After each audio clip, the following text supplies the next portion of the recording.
Hello everyone, this is तनु टिप्टान और आज हम नेक्स्ट चैप्टर को डिस्कस करेंगे जिसका नाम क्या है, इंटरनेशनल जो हमारी थ्योरी है ट्रेड करने की, उनके बारे में बात करेंगे। ठीक है, इसके अंदर हम सब थ्योरीज के बारे में डिस्कस करेंगे।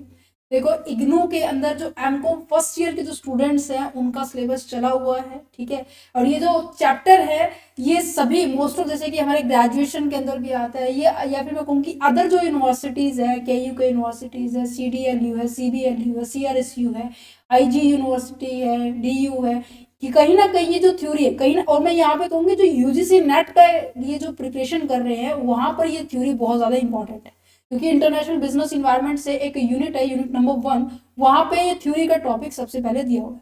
तो आज हम हमारे सेकेंड यूनिट पर पहुंच चुके हैं, IBO 01 की सेकेंड यूनिट है, क्योंकि ये जो हमारी फर्स्ट यूनिट थी ये हमने कंप्लीट डिस्कस कर ली है, जिसके अंदर हमने डिस्कस किया था introduction to the international business environment, और हमने इसके अंदर सारे के सारे इवन लास्ट ईयर जो प्रीवियस ईयर क्वेश्चन पेपर थे उनको भी डिस्कस किया था। देखिए, आज हम इस थ्योरी के बारे में पढ़ने वाले। देखो, हमारे चैप्टर नंबर फर्स्ट तो आपको नजर ही आ रहा होगा, ये चैप्टर नंबर फर्स्ट था। अब आ जाते हैं चैप्टर नंबर सेकंड के बारे में। क्या कह रहा है कि आपका theory of international trade, theory of international trade. अब देखो, मैंने लास्ट चैप्टर के अंदर मैंने आपको इंटरनेशनल का मतलब समझाया था, समझा था आपने। जब क्या करते हैं, दो या दो से ज्यादा कंट्री मिलती है और फिर क्या कर सकती है, एक दूसरे के साथ ट्रेड कर रहे हैं। अब ट्रेड किस में करना है भाई, चाहे वो गुड्स में भी हो सकता है, चाहे वो सर्विसेज में भी हो सकता है, यहाँ पे भी सेम मतलब है। अब बात हो जाती है थ्योरी। थ्योरी क्या कह रही है, अब देखो, हर पर्सन क्या करते हैं, अपने प्रोस्पेक्टिव्स को, अपने जो नॉलेज को एक स्टेटमेंट दे देते हैं, एक कहीं ना कहीं मैं कहूँगी एक हाइपोथेटिकल सिचुएशन को रिप्रेजेंट करते हैं। ठीक है, तो वो रिप्रेजेंट करते हैं। तो मैं अगर बात की जाए, जैसे कि एक एक्सप्लोरेशन होता है, ठीक है, डिस्क्रिप्टिव वे से आप क्या कर सकते हो, किसी के ऊपर गहन स्टडी करते हो और फिर उसको शब्दों में लिख देते हो कि ऐसा हमने स्टडी किया था। कहीं ना कहीं ये कह सकते हैं कि जो आपने ऑब्जर्व किया है, ठीक है, आपने उसी को क्या कर दिया, एक्सप्लेन किया है सिंपल टर्म में। तो थ्योरी क्या है, हर एक पर्सन ने क्या की है, जो इंटरनेशनल ट्रेड के रिगार्डिंग थ्योरी दी है, तो जो सबसे पहले जो थ्योरी दी थी उनके बारे में डिस्कस करेंगे। देन उसके बाद हर एक थ्योरी को क्या किया गया है, एक्सटेंडेड फॉर्म में उनके अंदर चेंजेस लाया गया है, और उनके जो पिछले चीजों में जो भी कमी नजर आई है, जैसे कि हम बात की जाए तो जैसे मर्केंटाइल जो ट्रेड थ्योरी है, या फिर मैं कहूँ एडम स्मिथ की जो है, डेविड रिकार्डो की है, ठीक है, और इन सब की जो कोई ना कहीं कमी थी तो नेक्स्ट पर्सन ने पूरी कर दी, इसकी कमी थी तो नेक्स्ट पर्सन ने पूरी कर दी। तो क्या होती है कि जो पीछे जो ऑलरेडी हो चुका है उसके ऊपर गहन अध्ययन करना, देन नया फिर खोजना, उनको हम क्या कहेंगे, यहाँ पर इनको थ्योरी में रिप्रेजेंट किया कि ट्रेड की जो थ्योरी क्या है। क्योंकि नॉर्मल सी बात है, जो इंडिया के अंदर इकोनॉमिक रिफॉर्म आया था 1991 के अंदर, जहां पे हमारा ग्लोबलाइजेशन का कंसेप्ट भी आया था, प्राइवेटाइजेशन का भी आया था, एंड लिबरलाइजेशन का भी आया था, और वहीं से हमारी जो थ्योरीज के को भी बहुत ज्यादा इंपॉर्टेंस दी गई थी। ठीक है, कैसे एक टैरिफ को लगाया जाए, कैसे इंपोर्ट, कितना इंपोर्ट क्या होना चाहिए, कितनी कॉस्ट आनी चाहिए, कितनी कस्टम ड्यूटी होनी चाहिए, कितने फ्रेट चार्जेस होने चाहिए, डॉक्यूमेंट की रिक्वायरमेंट क्या है, इंश्योरेंस होना नहीं चाहिए, नहीं होना चाहिए। ठीक है, एक्सचेंज रेट क्या होने वाला है, जैसे कि हमारी कंट्री के अंदर अगर कंट्री जो इंडिया है वो इंपोर्ट कर रही है तो कितनी उसे पेमेंट करनी पड़ेगी, तो उसे बोलेंगे एक्सचेंज रेट की। अगर कोई सामान आप खरीद रहे हो तो आपको उसके बदले में कितना देना पड़ रहा है, ठीक है, ओरिजिन क्या रहने वाला है, क्या रूल रेगुलेशंस है, प्राइसिंग क्या रहने वाले हैं, इन सब के बारे में हम इनके आज ये थ्योरी एक्सप्लेन करने वाली है।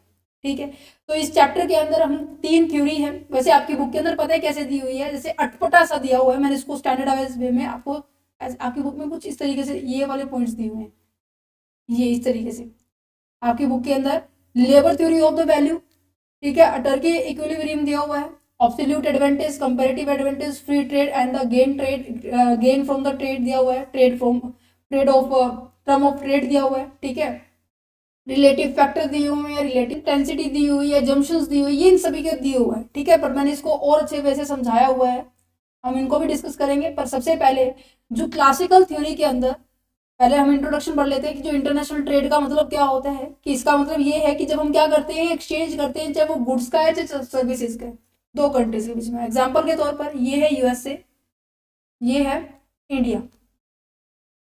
इंडिया और यूएसए के बीच में ट्रेड हो रहा है। मान लीजिए इंडिया से क्या हो रहा है, टेक्सटाइल इंडस्ट्री से सामान जा रहा है, क्लॉथ्स जा रहे हैं, कपड़े जा रहे हैं यहाँ से, ठीक है, मैन्युफैक्चर हो के कपड़े जा रहे हैं, तो यहाँ से गुड्स गई क्लॉथ, और यहाँ से क्या होगी, पेमेंट होगी, ठीक है, और पेमेंट किस में होगी, यूएसए डॉलर में होगी, देन अपने यहाँ पे आने के बाद वो इंडियन करेंसी में चेंज होगी। तो कहने का मतलब एक्सचेंज हो रहा है, चाहे वो गुड्स का हो चाहे वो सर्विसेज का हो, दो कंट्रीज के बीच। Okay, it involve the buying and the selling of the product across the border, allowing the nation to access the goods that may not be available domestically and to be benefit from the specialization and the economic of the scale। पता है क्या कह रहा है कि कोई दूसरी country कब सामान मंगवाती है। अब मैं कहूं कि आपके पास, आप सामान मार्केट में खरीदने कब जाते हैं, जब आपके पास नहीं होता तभी जाते हैं ना। अब मैं कहूं कि आपके पास एक तो है, जैसे कि 100 पेंसिल्स आपके पास रखी हुई है, पेन केवल एक ही है, ठीक है, अब पेन खत्म हो गया है, तो क्या आप मार्केट में पेंसिल खरीदने जाओगे या फिर पेन खरीदने जाओगे? ऑब्वियस सी बात है बच्चे, आप पेन खरीदने के लिए जाओगे। तो इसी तरह से मैं कह रही हूं कि जैसे ये मान लीजिए इंडिया है, ठीक है, और ये है यूएसए। इंडिया के अंदर पेंसिल का प्रोडक्शन बहुत अच्छा बढ़िया चल रहा है, छोटा सा एग्जाम्पल ही है, ठीक है, बट यहाँ पर जो मशीनरी है, इंडिया के अंदर मशीनरी अच्छे से नहीं बन पा रही, या फिर कहूँ महंगी पड़ रही है, तो क्या करेंगे, वो दूसरी कंट्री से क्या करेंगे, इंपोर्ट कर लेंगे। तो कहने का मतलब, जब आपके पास डोमेस्टिकली वो चीज अवेलेबल नहीं होती, तो आप क्या करते हैं, दूसरी कंट्री से वो सामान मंगवा लेते हो, ठीक है। क्यों मंगवाते हो? अब देखो यहाँ पे जो इंडिया है, कैसा देश है, इंडिया कैसा देश है बच्चे, इंडिया है बच्चे आपका लेबर इंटेंसिव। यहाँ पर लेबर बहुत ज्यादा सस्ती है, मीन्स की लेबर बहुत ज्यादा सस्ती पड़ती है। अगर बात की जाए यूएसए की, यूके की, अमेरिका की, इन सब की बात की जा रही है, तो यहाँ पर क्या है, टेक्नोलॉजी ज्यादा है। लोग क्या कर रहे हैं, वहां की जो कंट्री के जो लोग हैं, अपना जो पैसा है, जो कैपिटल है, वो उस चीजों पर इन्वेस्ट कर पा रहे हैं। बट हमारे पास पैसा नहीं है, हमारे पास लेबर, हम लेबर लगा सकते हैं, लेबर लगा के कुछ भी काम करवा सकते हैं, ठीक है। इनके पास लेबर महंगी है बट कैपिटल बहुत ज्यादा है, तो कैपिटल लगा के क्या करवाते हैं, वो काम करवा देते हैं। तो हम क्या करते हैं, हम यूएसए से वो सामान मंगाएंगे जो कैपिटल से रिलेटेड होंगे, और यूएसए हमसे वो सामान मंगवाएगा जो लेबर इंटेंसिव होगी। समझ पा रहे हो? तो इसे हम क्या कहेंगे, एक्सचेंज हो रहा है यहाँ पर। ओके, क्यों? क्योंकि अब देखो यहाँ पे किसकी स्पेशलाइजेशन किस में नजर आ रही है, यूएसए की किस में नजर आ रही है, कैपिटल में, है ना। वो कैपिटल का अच्छा यूज कर पा रहा है, टेक्नोलॉजी जनरेट कर पा रहा है, राइट। हम क्या कर पा रहे हैं, लेबर इंसेंटिव है, हम लेबर का यूज करके हम क्या कर सकते हैं, प्रोडक्शन कर सकते हैं, चाहे वो हमारी फसलों का हुआ, चाहे वो हमारे कपड़ों का हुआ, किसी भी तरह का हुआ, है ना, लेबर के थ्रू हम प्रोडक्शन कर सकते हैं। तो यहाँ पे यही कहा है कि जिसमें ज्यादा स्पेशलाइजेशन है जिस पर्सन की, तो हम उससे क्या कर सकते हैं, सामान मंगा सकते हैं, और साथ ही साथ इकोनॉमिक ऑफ स्केल होगा। इकोनॉमिक ऑफ स्केल का मतलब क्या है, कि सामान सस्ता पड़ेगा। अगर मैं यही कहूँ कि मैं अब यहाँ पर मान लीजिए यूएसए से मशीन मंगवाने का खर्चा है 20,000 रुपए, और यहाँ मशीन खुद बना रही हूँ मैं, तो मेरा खर्चा 30,000 रुपए लग रहा है। तो फायदा किस में भाई, यहाँ से मंगवाने का है ना। तो यहाँ से क्या हो रहा है कि ये ट्रेड इस तरीके से बात की जा रही है कि यहाँ पर स्पेशलाइजेशन, अगर देखो स्पेशलाइजेशन हुआ तभी तो सस्ता बना है ना। इनके अंदर स्किल अच्छी थी, इनके पास रिसोर्सेज सारे के सारे अवेलेबल है। जैसे कि एक एग्जाम्पल दूं आपको बहुत अच्छा सा, अगर आप घर में गायें रखना चाहते हैं, ठीक है, गाय रखना उनके लिए फेवरेबल है जिनके घर से ही चारा आता हो, ठीक है, और जिनको काम करना हो, तो इवन डॉक्टर के भी पता, डॉक्टर के रिगार्डिंग भी पता हो कि ये कब बीमार होती है हमारी गाय, ठीक है। अगर आपका ये सारा सामान आपके घर से ही, जैसे कि खेती करते हैं कोई लोग, ठीक है, काफी सारे लोग हमारे, इवन बाहर तो हमारा कृषि प्रधान देश है ना। तो ये क्या है कि जो जिनको घर से ही ये सारी की सारी चीजें मिल जाती है जो गाय को चाहिए, ठीक है, पशु को चाहिए, तो वहां तो है भाई बेनिफिट वो काम करने में। अगर उस सारा का सामान आप मोल, कहते हैं ना, मोल लेके आए हैं, प्राइस दे के आए हैं, पैसा दे के लेकर फिर हम खरीद रहे हैं, तो उस चीज में तो भाई हमारा नुकसान है। यही बात है। अगर आप कहीं और से वही चीज खरीद रहे हो, सस्ती पड़ रही है, तो ठीक है, ऑब्वियस ही बात है ना। यही चीजें देखी जा रही है। इंटरनेशनल ट्रेड को अगर मैं समझाऊं तो कहीं ना कहीं एक कॉम्प्लेक्स भी है समझना इसको, क्योंकि हर पर्सन के जो पर्सपेक्टिव्स है, हर पर्सन के जो सोचने की विचारधारा है, वो अलग अलग है, ठीक है। इसीलिए कहा गया है कि जो इंटरनेशनल ट्रेड है वो क्या है, कॉम्प्लेक्स प्रोसेस है that contribute to the global efficiency by the allowing the capital and the labour to shift toward the industry where they can be use the more efficiency. ठीक है, under the union budget presenting the 1991 introduce a wide range of economic policy reform related to the industry and trade. देखो 1991 के अंदर ना industry और trade के अंदर काफी सारे रिफॉर्म आए थे, इंडस्ट्री पॉलिसी आई थी, ट्रेड पॉलिसी भी आई थी, और इनके अंदर जो भी पहले की जो थी उनको क्या किया गया था, चेंजेस किया गया था। क्योंकि जो विचार, ये वही बात होती है ना कि पहले कुछ था, अब उसके अंदर कुछ और जोड़ दिया है, ये जोड़ दिया तो अब ये ऐसा हो गया, अब आगे कुछ और जोड़ देंगे तो फिर वो ऐसा हो जाएगा। तो क्या कहा गया है, closed end inward looking economic, जो मतलब एक सीमित एरिया की थी उसको क्या कर दिया है, उसे ओपनली कर दिया गया है। 1991 के बाद इसके अंदर बहुत सारे चेंजेस आए हैं। क्लोज इकोनॉमिक से ये ओपन में चला गया है। जो कम दायरे में देखा जाता था वो आउटवर्ड लुकिंग हो रहा है, इसके बाहर भी देख रही है कि हम बाहर से भी ट्रेड कर सकते हैं। अगर मैं बाहर से करूं तो नॉर्मल सी बात है, इंडिया की भी पहचान होगी, इंडिया के जो मैन्युफैक्चरर है, ट्रेडर है, इनकी भी पहचान होगी, है ना। तो यहाँ पे दिया गया। अब बात आती है, अगर आप किसी कंट्री से ट्रेड करते हैं तो यहाँ पर जो मर्केंटाइलिज्म, जो ट्रेड थ्योरी, क्या पता है क्या कहती है, ये सबसे जरूरी है समझने, बाकी थ्योरी को समझने से पहले, क्योंकि इसी से स्टार्ट हो जाती है। क्योंकि ये 16-17 की सेंचुरी की थ्योरी है, और उसके कहने का जो कंसेप्ट पता है क्या था, ये क्या कहता था, और इसको जो, एक मिनट, इसको जो प्रोपाउंड करने वाला जो पर्सन था थॉमस मून था, और इनका कहने का मेन मोटिव पता है क्या था, कि अगर किसी कंट्री की जो वेल्थ को देखना है ना, मीन्स की कोई जो नेशन है कितना अमीर है उसको देखना है ना, तो आपको कैसे मेजर करोगे, आप उसको मेजर करोगे कि ये देख के कि उसके पास गोल्ड, स्टॉक में गोल्ड कितना पड़ा है, या फिर मैं कहूँ कि अदर काइंड ऑफ जितने भी मेटल्स होते हैं जो महंगे होते हैं, ठीक है, वो कितना है उसके पास, है ना। जैसे हम कहते हैं ना कि अगर किसी के, अगर साहूकारा देखना है, हमारे यहाँ पे ना साहूकारा बोला जाता है, ठीक है, अगर किसी अमीर व्यक्ति की बात करिए तो उसकी प्रॉपर्टी देखो कितनी है, उसका बिजनेस है, ठीक है, इवन प्रॉपर्टी नहीं है तो बिजनेस है, तो बिजनेस में पैसा कहाँ उसने इन्वेस्ट कर रखा है ये देखा जाता है ना।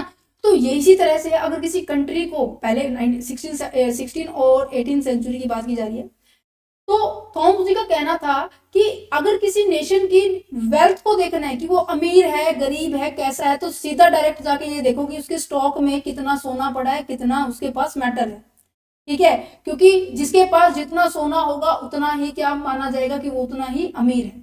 अब सोना कैसे आएगा भाई इसके पास, किसी कंट्री के पास सोना कैसे आएगा, तो नॉर्मल सी बात है, तभी आएगा ना कि मान लीजिए ये है मेन कंट्री, मैं कहूंगी इसको मदर कंट्री भी कहते हैं, ठीक है, और यहाँ पर बना लेते हैं इनकी अदर कंट्री जो यहाँ से ये सामान खरीदते हैं, ये सारे क्या कर रही हैं, इंपोर्ट कर रहे हैं। इंपोर्ट का मतलब पता है ना, सबको पता है, ठीक है, इंपोर्ट का मतलब है किसी से सामान खरीदना। ये सारी की सारी कंट्री क्या कर रही है, मदर कंट्री जो बीच में मैंने बनाई हुई है ना, इस कंट्री से क्या कर रही है, वो इंपोर्ट कर रहे हैं सारे के सारे। फिर अगर ये इंपोर्ट करे तो नॉर्मल सी बात है, ये क्या होगी, एक्सपोर्टर होगी, ये सामान भेजने वाली होगी। अब कोई खरीदने वाले हैं चारों के चारों, तो बेचने वाला भी तो होगा ना, ठीक है जी। अब यहाँ पर देखो, इन्होंने, इसने इसको भी सामान बेचा, इसने इसको भी सामान बेचा, इसने इसको भी सामान बेचा है, इसने इसको भी सामान बेचे। अब सामान तो चला गया भाई, अब बदले में क्या आएगा, इसकी डीलिंग थी भाई गोल्ड में करने की, सारे के सारे क्या देंगे, अब गोल्ड में देंगे पैसा, जो इसकी एक्सचेंज रेट है। ये यहाँ से भी गोल्ड आएगा, यहाँ से भी गोल्ड आएगा, और कहीं से मेटल भी आ सकता है भाई, यहाँ से भी गोल्ड आया। अब देखो जिसके पास गोल्ड इकट्ठा हुआ वो कंट्री कौन सी है, ये मैंने कहा कि ये मदर कंट्री है, ठीक है, समझ में आया। तो यहाँ पे इसकी जो नेशन है, इसकी जो वेल्थ है इन बाकी के कंपैरिजन में अच्छी होगी, है ना। तो इसकी ये अजम्पशन है बच्चे, ध्यान रखना, अजम्पशन क्या है कि पहली तो वेल्थ को जो मेजर किया जा रहा है वो स्टॉक ऑफ गोल्ड या फिर मेटल से मापा जा रहा है, और इसकी दूसरी अजम्पशन ये है कि हमें केवल और केवल एक्सपोर्ट के ऊपर फोकस करना, इंपोर्ट नहीं करना, क्योंकि एक्सपोर्ट कर रहा है, देखो ये मदर कंट्री एक्सपोर्ट करे तभी तो गोल्ड आ रहा है, इंपोर्ट करने से गोल्ड नहीं आता, इंपोर्ट करने से तो पैसा देना पड़ता है, एक्सपोर्ट करने से पैसा हमारे पास आता है। तो इसका कहने का मतलब यही था, थॉमस जी कहते थे कि केवल और केवल क्या करना है, आपको एक्सपोर्ट करना है, इंपोर्ट को बिल्कुल ही डिस्करेज कर दिया था। ओके जी, समझ में आया, मुश्किल नहीं है ये, ठीक है, इंटरेस्ट वैसे करेंगे बिल्कुल, मैं कह रही हूँ बिल्कुल चिल माइंड होके बैठो, इंटरेस्टिंग वे से बैठो जैसे मैं बैठी हूँ, ठीक है, आप वैसे ही समझते जाना। अब यहाँ पे 2 पॉइंट आगे क्लियर, ठीक है, एक तो नेशन की जो वेल्थ गोल्डन मेटल में, दूसरा कि आपको केवल एक्सपोर्ट करना है, इंपोर्ट नहीं करना। तीसरी बात जो आपको याद रखनी है इस थ्योरी के अंदर, मर्केंटाइलिज्म की थ्योरी के अंदर क्या याद रखनी है कि जो अब देखो यहां पे केवल अमीर कौन होता जा रहा है, गोल्ड जिसके पास आता जा रहा है। अब कहीं ना कहीं ये जो थ्योरी है वो किसके बेस पे, कंसेप्ट के बेस पे है, जीरो सम गेम के ऊपर है। एक तरह से गेम ही तो है कि आप केवल पैसा पैसा ले रहे हो, सामान सामान दे रहे हो, तो अदर कंट्री तो भाई नुकसान में चली जाएगी, है ना। तो इसकी ये एजम्पशंस थी कि एक को ही पॉजिटिव फैक्टर में रहेगा, बाकी सारे क्या रहने वाले हैं, उनको किसी भी तरह का नुकसान, मतलब पॉजिटिव पॉइंट नहीं मिलेगा, उसके लिए उनके लिए नुकसान। तो कहने का मतलब one nation get the benefit, एक नेशन क्या करेगी, बेनिफिट गेट करेगी बाय द एक्सपोर्टिंग, एक्सपोर्ट करके, and other get a loss by the importing the goods, बाकी क्या करेंगे, लॉस को फेस करेंगे क्योंकि वो इंपोर्ट कर रहे हैं, वो सामान मंगवा रहे हैं। तो यही तो जंक्शन है, यही इसके डिसएडवांटेज है। अब देखो जो भी ये बात अभी बता रही हूँ, जिस भी थ्योरी की कोई भी अजम्पशंस है, राइट, वो कहीं ना कहीं, अजम्पशंस का मतलब क्या है, उसने एक कंडीशन रख दी कि आपको तो इतना ही करना है। अब देखो इसने क्या रखा, एक्सपोर्ट करना है। इसने कहा क्या कि वेल्थ केवल गोल्डन मेटल में मापनी है। इसने क्या कहा कि एक मेन कंट्री होगी जो एक्सपोर्ट करेगी, तो बाकी के बारे सारे इंपोर्ट करेंगे, ठीक है। तो यहाँ पे ये लिमिट डिसाइड कर दी है, तो तभी तो ये लिमिटेशन बन गई है जंक्शन। समझ में आ गया, चलो जी आगे समझ में, ठीक है। अब इन बाकी जो थ्योरी है ना, इनको मैं एट द एंड में इनको रीड आउट करूंगी, क्योंकि ये बाकी जो नोट्स है ना, ये बिल्कुल शॉर्ट नोट्स बनाए हुए हैं, टू द पॉइंट्स वाले, ठीक है। ये डिस्क्रिप्शन में समझने के यहां से स्टार्ट। अब यहाँ पर डेविड रिकार्डो थ्योरी है, ऑफ ट्रेड की है, ठीक है। ये क्या कहती है, देखो मर्केंटाइल थ्योरी तो मैंने समझा दी क्योंकि ये बेस था। नेक्स्ट, अब यहाँ पर देखो लेबर थ्योरी ऑफ वैल्यू क्या कहती है। देखो यहाँ पे शब्द से समझो, जो ये हेडिंग लिखी हुई है, लेबर थ्योरी ऑफ वैल्यू, कि जो लेबर के बेस पे हम क्या करने वाले हैं, वैल्यू को डिटरमाइन करने वाले हैं। किसके बेस पे, लेबर के बेस पे। दैट मीन्स यहाँ पर ज्यादा से ज्यादा फोकस किसके ऊपर किया गया है, लेबर की ज्यादा फोकस किया है, लेबर को ज्यादा इंपॉर्टेंस दी गई है अदर चीजों के कंपैरिजन में। क्यों, क्योंकि ये कहते हैं कि जो वैल्यू ऑफ कमोडिटी है ना, वो डिटरमाइन की जाएगी by the amount of the labour necessary to be produce. जितनी भी अमाउंट आप लेबर के ऊपर लगाएंगे, दैट मीन्स लेबर की जितनी भी कॉस्ट होगी, वही हमारी क्या होगी, वैल्यू ऑफ कमोडिटी होगी। ओके, इस कंसेप्ट को ना सबसे पहले किसने मतलब इंट्रोड्यूस किया गया था, ग्रीक एंड मिडवेल फिलोसफर ने किया था, और बाद में इसके अंदर और डेवलपमेंट की थी by the economist like the Adam Smith है, ठीक है, जिसे हम कहीं ना कहीं हम ये कहेंगे एब्सोल्यूट एडवांटेज थ्योरी के भी प्रोपाउंडर है, ठीक है। डेविड रिकार्डो है और कार्ल मार्क्स भी, इन्होंने भी क्या किया है, इस थ्योरी के ऊपर काम किया है, और 18th और 19th सेंचुरी के अंदर इसके ऊपर क्या किया गया था, यहाँ पर काम किया गया, ठीक है। और क्या कहते हैं कि since has been replaced by the other economic model like the subjective theory of the value and the neoclassical economics के अंदर इसको कन्वर्ट कर दिया था, ठीक है। एक सेकेंड मुझे, ठीक है जी, चलिए चले आगे, समझ में आ गया। इसकी आपको क्या चीज याद रखनी है कि जो प्रोडक्ट की वैल्यू, कमोडिटी की जो वैल्यू है वो लेबर की अमाउंट के ऊपर डिसाइड होती है, ठीक है। दूसरा यहाँ पे याद रखना कि सबसे पहले किसने दी थी, देन उसके बाद उसके ऊपर काम किसने किया था। अब आ जाते हैं यहाँ पर, देखो क्या लिखा हुआ है, डेविड रिकार्डो बिलीव, इनका मानना है कि जो लेबर है is only the source of the value of the goods produce in the economic. पता है क्या कह रहा है कि जो ये कहते हैं कि जो इकोनॉमिक के अंदर अगर आपको कोई सामान प्रोड्यूस करना है, तो लेबर ही एक केवल सोर्स है जिसकी मदद से आप क्या कर सकते हो, फाइनली गुड्स को प्रोड्यूस कर सकते हो। Is it clear?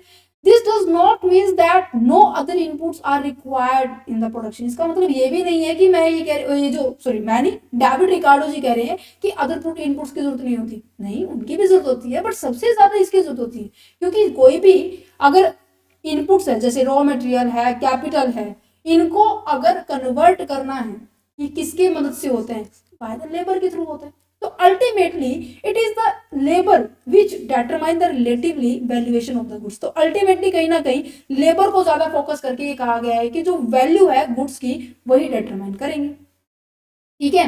और साथ ही साथ अगर मैं यहाँ पे एग्जाम्पल दूं, एग्जाम्पल जैसे कि एग्जाम्पल लेते हैं हम यहाँ पे, ठीक है। एक सेकेंड, ये पता नहीं यहाँ पे क्या हो रहा है। चलो एग्जाम्पल के बेस पे चलते हैं। अब यहाँ पे मैं आपको एग्जाम्पल देती हूँ कि आप 1 घंटे के अंदर, लेबर है, ये लेबर आवर है, ठीक है, ये सामान को क्या हो रहा है, प्रोड्यूस हो रहा है। ये कहते हैं कि 1 घंटे के अंदर मान लीजिए चेयर है ये, ठीक है, चेयर प्रोड्यूस हो रही है 20, ठीक है। दूसरा सेम एज इट इज, जो चेयर है, चेयर नहीं ले लेते, जैसे यहाँ पे हम टेबल ले लेते, 1 आवर के अंदर यहाँ पर केवल और केवल 10 टेबल ही क्या हो रही है, प्रोड्यूस। अब यहाँ पर लेबर देखो, आवर सेम लग रहे हैं, बट प्रोडक्शन क्या हो रही है, प्रोडक्शन क्या हो रही है, ऊपर नीचे हो रही है। तो यहाँ पे जो प्रोडक्ट्स की जो वैल्यू होती है, वैल्यू ऑफ कमोडिटी है, इनके हिसाब से रखी जाएगी। जैसे कि पहले बार्टर सिस्टम में होता था ना, कि कहीं ना कहीं इन दोनों कमोडिटीज को परफेक्ट मार्केट में एक दूसरे के इक्वल माना गया है। जैसे कि बार्टर सिस्टम में होता है ना कि वीट, अगर आप किसी के पास वीट ज्यादा है अबंडेंट में और राइस किसी और के पास है अबंडेंट में, तो एक दूसरे से एक्सचेंज कर लेते थे। इवन इनकी जो वैल्यू है वो डिफरेंट डिफरेंट है ना, बट कमोडिटी के ऊपर क्या किया गया, इनको एक दूसरे से एक्सचेंज कर सकते हैं। समझ में आ रहा है?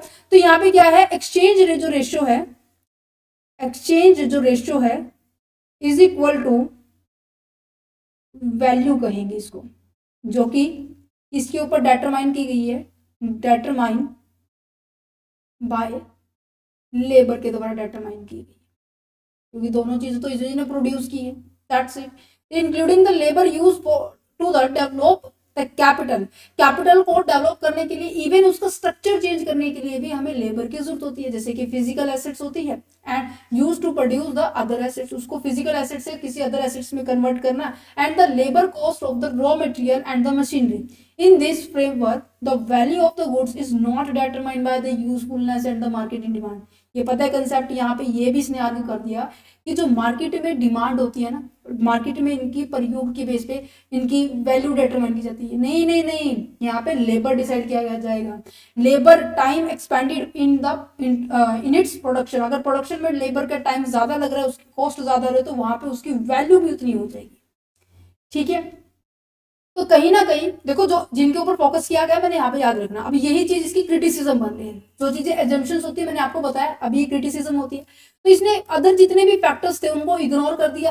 ठीक है, difficulty in measure the value, value को मेजर आप कर सकते हो क्या इस तरीके से? नहीं कर सकते ना। That's it, the concept of the socially necessary labour is the subjective and the difficult to the quantify the objectivity in inconsistency with the market reality. देखो ये चीज ना ऐसे, ये कहते हैं ना कि हवा हवा में हो गया, ये चीज ऐसे एक्चुअल में अगर एक्चुअल प्रैक्टिकल लाइफ में से अप्लाई करने लग जाए तो ये प्रैक्टिकली एप्लीकेबल नहीं होगी। ठीक है, नेक्स्ट क्या है कि classically economics this exchange ratio is also known as the value which is determined by only by the labour and nothing else. ये कहते हैं कि जितने भी हमने इकोनॉमिक्स की बात की, एडम स्मिथ की, डेविड रिकार्डो, कार्ल मार्क्स के बारे में हमने बात की, जो ये बताता है कि जो लेबर थ्योरी है जो कि वैल्यू डिसाइड करती है, ये कहते हैं कि जो एक्सचेंज रेशियो है ना, उसको हम क्या कहेंगे, वैल्यू कहेंगे। ये जो वैल्यू है वो डिटरमाइन कौन करता है, लेबर करता है, कोई और नहीं करता। समझ में आ गया? छोटा सा कंसेप्ट था। नेक्स्ट इससे बहुत आसान कंसेप्ट क्या कह रहे हैं, अटर्की इक्विलिब्रियम का मतलब क्या है कि वो इकोनॉमिक होती है जो कभी भी किसी से ट्रेड नहीं करता। समझ पा रहे हैं? सारा का सारा सामान उसके पास है। जैसे कि ये कहते हैं ना कि अगर आप प्रॉब्लम में हैं तो या तो अपनी मम्मी पापा से बताइए, है ना, वो उनके पास हर प्रॉब्लम का सोल्यूशन होता है। जैसे कि मेरे जो पेरेंट्स हैं उनके पास अगर मैं कोई प्रॉब्लम लेके जा रही हूँ तो उनके पास हर चीज का सोल्यूशन होता है। तो कहीं ना कहीं मुझे बाहर नहीं घूमना पड़ता। ठीक है, मुझे मेरे घर में ही सोल्यूशन मिल रहा है। तो मैं यहाँ पे क्या कहूंगी, मुझे किसी की मदद नहीं लेनी पड़ रही, मैं सब कुछ अपने आप सेल्फ मैनेज कर पा रही हूँ। ठीक है, इवन अगर मुझे जरूरत पड़ रही है तो मैं अपने घर में ही जो मेरे पेरेंट्स हैं उनकी ही मदद ले पा रही हूँ। ठीक है, मैं बाहर किसी फ्रेंड की या फिर मैं कहूँ किसी मेरे कलीग्स की मैं मदद नहीं लेती। ठीक है, तो यहाँ पे ऐसी इकोनॉमिक है, एग्जाम्पल है ये। ठीक है, समझाने के लिए आपको, क्योंकि आप जो भी चीज हम अपने से रिलेट करके समझते हैं ना तो जल्दी समझ में आती है। अडर्की के अंदर क्या है कि इसको क्लोज इकोनॉमिक कहा गया। क्यों? क्योंकि सारा का सारा ये कभी भी किसी के ऊपर, ये कभी भी इंटरनेशनल ट्रेड में शामिल नहीं होता। ये ट्रेड रूट से बाकी कंट्री से बिल्कुल दूर दूर है, क्योंकि जितना भी इसके पास है इसके पास सारा का सारा जो इवन जो गुड्स का रिगार्डिंग ले लो, सर्विसेज के रिगार्डिंग ले लो, ऐसी कंट्री जो अपने आप ही सेल्फ सफिशिएंट है, does not engage in the international trade, international trade में कोई भी इंटरेस्टेड नहीं है, उसके पास सब कुछ है, ठीक है। In this economic model the nation relies solely in this over resources, वो अपने ही रिसोर्सेज के ऊपर निर्भर होता है, प्रोडक्शन कैपेबिलिटी उसकी बहुत अच्छी होती है, without the trading with the other country, दूसरी कंट्री से किसी भी तरह का ट्रेड नहीं करता। अगर इसके अंदर एग्जांपल की बात की जाए तो नॉर्थ कोरिया एक ऐसा देश है जिसके अंदर जो उसका जो नेता है, ठीक है, वो नेता क्या करता है, अपनी उसका मानना है कि वो इस पॉलिसी के ऊपर डिपेंड है, वो कहता है कि जितना भी हो मैं अपने आप से कंट्रीब्यूट करूं, मैं अपने आप से भरपूर मात्रा से अपनी ही कंट्री से, अपने जो देश के जो लोग हैं उनकी इच्छाओं को पूरी करूं, मैं बाहर किसी से ट्रेड ना करूं। तो कहने का मतलब अगर सीधा सीधा मतलब बताऊं, इसको क्लोज इकोनॉमिक भी कहा गया है, ये बाहर ट्रेड नहीं करता, ये सेल्फ सफिशिएंट होता है।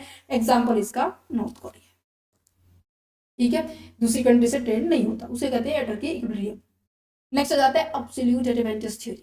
This is a very much important point, ध्यान से समझना, क्योंकि ये पॉइंट बच्चों को कंफ्यूजन करता है आपके नेक्स्ट पॉइंट से, क्योंकि नेक्स्ट पॉइंट क्या है आपका कंपैरेटिव एडवांटेज थ्योरी, जो कि डेविड डिकार्डो जी ने दी थी। अब देखो इसने दी थी, कैसे दी थी, पहले उसके बारे में बता लेते हैं। ये जो थ्योरी है आपकी एडम स्मिथ ने दी थी, ठीक है, और उनका ये कहना था कि जो जिसको भी अपनी इकोनॉमी के अंदर एडवांटेज है, दैट मीन्स उसका उस कंट्री में स्पेशलाइजेशन है, वो उस प्रोडक्ट को क्या करे, एक्सपोर्ट करे। समझ में आया? ध्यान से एक सेकेंड, मैं आपसे एक एग्जांपल देती हूँ, ठीक है, फिर आप और अच्छे से समझ पाएंगे। अब यहाँ पर देखो ये प्रोडक्शन है, ये व्हीट है, ये राइस, ओके, नजर आ रहा है, ये व्हीट है, ये राइस है, ये इंडिया है, ये चाइना है। व्हीट को प्रोडक्शन करने की 1 आवर के अंदर इंडिया के अंदर कैपेबिलिटी है कि वो 6 किलो 1 घंटे के अंदर बना सकते हैं, क्योंकि इंडिया जो क्या है लेबर इंटेंसिव कंट्री है, इसकी लेबर सही सस्ती है, इसकी यहाँ पे क्या आ जाए तो यहाँ पे कैपिटल है, ठीक है। अब यहाँ पर देखो कि जो 1 घंटे के अंदर, एक सेकेंड इनको यहाँ से भी हटाओ, क्योंकि अभी इस कंसेप्ट को नहीं लेके आते हम, तो बाद में करते हैं। अब देखो इंडिया के अंदर जो 1 घंटे के अंदर 6 किलो क्या हो रही है, व्हीट का प्रोडक्शन हो रहा है, और वहीं 1 घंटे के अंदर चाइना के पास 1 किलो ही हो रही है ना। अगर राइस की बात की जाए, यहाँ पे भी 1 घंटे के अंदर इंडिया 1 किलो कर पा रही है, बट चाइना 1 घंटे के अंदर 3 किलो कर पा रही है। अब आप इसमें बता सकते हैं कि कौन सी कंट्री को किस प्रोडक्ट के अंदर ज्यादा एडवांटेज है, कौन ज्यादा एफिशिएंट है अपने प्रोडक्ट को प्रोड्यूस करने में। नजर आ रहा है कि इंडिया जो है वो व्हीट को प्रोड्यूस करने में ज्यादा एफिशिएंट है और चाइना राइस को प्रोड्यूस करने में ज्यादा एफिशिएंट है। तो पहला पॉइंट जो आपको याद रखना है जो एब्सोल्यूट एडवांटेज थ्योरी में, कि क्या कि यहां पर जो भी कंट्री ज्यादा एफिशिएंट है, एफिशिएंटली अपने काम को परफॉर्म करती है। अब एफिशिएंटली कैसे पता चलेगा, जब हम कंपेयर करेंगे। कंपेयर किससे करेंगे भाई, अपने कंपटीटर से, राइट। अब यहां पर देखो मेरे को कैसे पता चला भाई इंडिया गेहूं में है, क्योंकि मैंने चाइना को देखा कि चाइना तो भाई 1 किलो 1 घंटे में 1 किलो ही बना रही है, प्रोडक्शन हो रहा है। बट अगर बात की जाए राइस की, तो मैंने चाइना की इंडिया के साथ कंपेयर की, है ना। अब यहाँ पर देखिए जो इंडिया जो एफिशिएंट है व्हीट के अंदर प्रोड्यूस करने में, और जो चाइना है एफिशिएंट है यहाँ पर राइस को प्रोड्यूस करने में, ठीक है। इन केस चाइना ये कहे कि नहीं नहीं मैं तो बिल्कुल भी इंडिया से सामान लूंगा ही नहीं, जैसे हमने कर रखा है कि हम चाइना से सामान नहीं लेंगे, है ना। तो यहाँ पर इन केस में इसका एग्जांपल लेती हूँ, तो इसको इंडिया के जितना व्हीट प्रोड्यूस करने में कितना टाइम लगेगा। अब देखो इंडिया ने प्रोड्यूस किया 6 किलो, अब इसको नॉर्मल सी बात है 6 घंटे इसके ऊपर लगाने पड़ेंगे, है ना, लगाने पड़ेंगे। इन केस ये 6 घंटे ये इस राइस के ऊपर प्रोड्यूस करने में लगा दे, तो इसका जो प्रोडक्शन है वो कितना हो जाएगा, 18 किलो हो जाएगा। तो यहां पर ये कहता है कि जो कंट्री जिस चीज में एफिशिएंट है, जिसको अपनी एफिशिएंसी का बेनिफिट उठा सकता है, वही कंट्री क्या करे, उस चीज को एक्सपोर्ट करेगी। अब इंडिया क्या एक्सपोर्ट करेगी भाई? इंडिया वीट एक्सपोर्ट करेगी इधर, ठीक है, वीट एक्सपोर्ट करेगी क्योंकि इनके पास वीट कम है, इंडिया के पास राइस कम है, तो यहां से ये इंपोर्ट करेगी इंडिया राइस। ये थ्योरी बस इतना ही करेगी। देखो क्या कहते हैं, क्या कहते हैं कि वेदर एन इंडिविजुअल और the group to be produce a large quantity of the goods and services compare to the another party. आप कुछ भी प्रोड्यूस करो, आप दूसरी कंट्री से क्या करेंगे, दूसरी पार्टी से क्या करेंगे, कंपेयर करेंगे, और कंपेयर करने से आपको ये पता चलेगा कि आपके अंदर कितनी कैपेसिटी है। Specifically highlight the capacity to be produce, आपको ये पता चलेगा कि आप कितना प्रोड्यूस कर पाएंगे a certain product at a lower cost. अब देखो ऑब्वियस ही बात है, जैसे हम कहते हैं ना कि एक हमने गाड़ी बुक की, ठीक है, मोस्टली हम कहीं जाते हैं ट्रैवलिंग करने के लिए गाड़ी बुक करते हैं, अगर उस गाड़ी में मैं कहूँ कि जैसे कि यहाँ पर 4,000 खर्चे है, ठीक है, 4,000 खर्चे, अगर उस गाड़ी में केवल 4 ही व्यक्ति जाए तो सब व्यक्तियों के ऊपर कितना कितना खर्चा आएगा भाई, जल्दी से बताइए। 1,000 1,000 1,000 एंड 1,000, ठीक है, 1,000। अगर मैं कहूँ कि यहाँ पे 4 नहीं 10 व्यक्ति जाए, है बड़ी पूरी बड़ी गाड़ी, कभी कहीं कि मैम ऐसे तो भीड़ हो जाएगी, नहीं, पूरी बड़ी गाड़ी, ठीक है, तो इस केस में अगर 10 व्यक्ति जा रहे हैं तो खर्चा कितना हो जाएगा, 400 रुपये हो जाएगा। तो कहने का मतलब यही है कि आप कम टाइम में ज्यादा प्रोड्यूस कर पा रहे हो, तो आपके लिए तो कॉस्ट कम पड़ेगी ना, कॉस्ट कम पड़ेगी ना। वही बात यहाँ पे यही हो रही है कि इन केस अगर आपकी कैपेसिटी अच्छी है प्रोड्यूस करने में, तो आपकी जो कॉस्ट है वो लोअर आएगी, और तो मोर इसी वजह से आप ज्यादा इफेक्टिवली वैसे अपने कंपटीटर के कंपैरिजन में ज्यादा अच्छा परफॉर्म करेंगे, है ना, समझ गए हो। तो इस केस में क्या हुआ, India is the absolute advantage, India के पास बहुत अच्छा एडवांटेज है वीट का, और चाइना के पास बहुत अच्छा एडवांटेज है राइस का, क्योंकि सेम टाइम पे अवेलेबल है production, but one was to the best. एक टाइम पे देखो टाइम सेम दिया गया है, बट एक ही कंट्री क्या कर पा रही है, अच्छा कर पा रही है, जैसे कंपटीशन होता है ऐसी की बात है। So you have to be see the China face the more labour cost, China face करेगी मोर लेबर कॉस्ट, क्यों, जब अगर वो ट्राई करेगी ना प्रोड्यूस करना wheat as compare to India, अगर वो कहेगी नहीं नहीं मैं तो नहीं लूंगी इंडिया से, तो इस केस में उसे 6 घंटे और इसके ऊपर देने पड़ेंगे, है ना, देने पड़ेंगे, नहीं देने पड़ेंगे, राइट। अगर इंडिया भी कहेगी नहीं नहीं हम तो इनसे राइस का लेंगे नहीं, राइस का लेंगे नहीं, बट इंडिया को कम नुकसान होगा एज कम्पेयर टू चाइना। करके दिखाती हूँ मैं आपको कितना नुकसान होगा, एक सेकेंड बचे, एक सेकेंड, ठीक है, कितना नुकसान होगा। अब देखो मेरे एग्जांपल में यहाँ पे 1 आवर के अंदर 6 kg है और 1 kg है, राइट, 1 आवर के अंदर 1 kg है और 3 kg है। अब इसमें तो इसको 6 घंटे लगाने पड़ेंगे भाई चाइना को, ठीक है। अगर बात की जाए इंडिया की, इंडिया अगर खुद ही राइस प्रोड्यूस करना कहने की बात कर दे, तो इसे इसके इक्वल में, ये घंटे की बात हो रही है, इसके इक्वल में कितने घंटे और लगाने पड़ेंगे, ऑब्वियस सी बात है कितने घंटे लगाने पड़ेंगे, 2 घंटे और लगाने पड़ेंगे, क्योंकि एक किलो तो ऑलरेडी है ना इसके पास, 2 किलो और प्रोड्यूस करने के लिए 2 घंटे लगाने पड़ेंगे। तो यहाँ पे 2 घंटे हैं, यहाँ पे इनके पास भी 1 किलो भी, यहाँ पे 5 घंटे, तो 5 घंटे और 2 घंटे कौन किसको ज्यादा नुकसान है, 5 घंटे वाले को, तो इसलिए चाइना को ज्यादा नुकसान है अगर वो यहाँ से इसकी हेल्प नहीं लेगी तो, ठीक है। So India has the more efficient and the able to produce the more wheat. If these labor are use in efficiency तो प्रोडक्शन, अगर ये इन लेबर आवर्स को अगर हम अपनी ही एफिशिएंसी में यूज करें प्रोडक्शन में, जैसे इंडिया वीट में है चाइना राइस में है, तो ज्यादा बेनिफिट होगा दोनों कंट्रीज को। ओवरऑल अगर बात की जाए एब्सोल्यूट एडवांटेज, क्योंकि किसके ऊपर फोकस की जा रही है, एफिशिएंसी के ऊपर फोकस करता है, प्रोडक्टिविटी के ऊपर फोकस करता है, जिसके थ्रू हम ये पता लगा सकते हैं कि हमारे द्वारा प्रोड्यूस किया गया सामान कितना ज्यादा कम कॉस्ट पर हो। कैसे पता चलेगा, जब हम दूसरी कंट्री के साथ कंपेयर करेंगे, ठीक है। अब यहाँ पर इसकी जंक्शंस देखो, क्या जंक्शंस दी हुई है, ये बेस्ड है 2x2 मॉडल। 2 क्या है, 2 तो कंट्री है, अब हमने 2 कंट्री कौन कौन सी ली, इंडिया ली है, चाइना ली है, और 2 कमोडिटी है, क्या क्या है, एक वीट है और एक राइस है, दैट्स इट। ये किसके ऊपर बेस्ड है, efficiency of the production, production कितना हुआ है, आपकी कॉस्ट कम आई है नहीं आई, उनकी बात की जा रही है। अब पहले ऊपर जो हमने मर्केंटाइल एडवांटेज थ्योरी पढ़ी, सॉरी मर्केंटाइल थ्योरी पढ़ी, जो कि थॉमसन जी ने जीती है ना, उसने कहा था कि जो नेशन की जो वेल्थ है हम गोल्ड या मेटल से डिनोट करेंगे, बट ये क्या कहता है कि जो नेशन की जो वेल्थ है वो किससे मेजर होगी, हाँ उसकी एबिलिटी ऑफ प्रोडक्शन, कितना वो प्रोड्यूस कर पा रहा है। क्लियर है, उम्मीद करूंगी आपको क्लियर है, इवन आपको डिफरेंस भी दूंगी, ठीक है।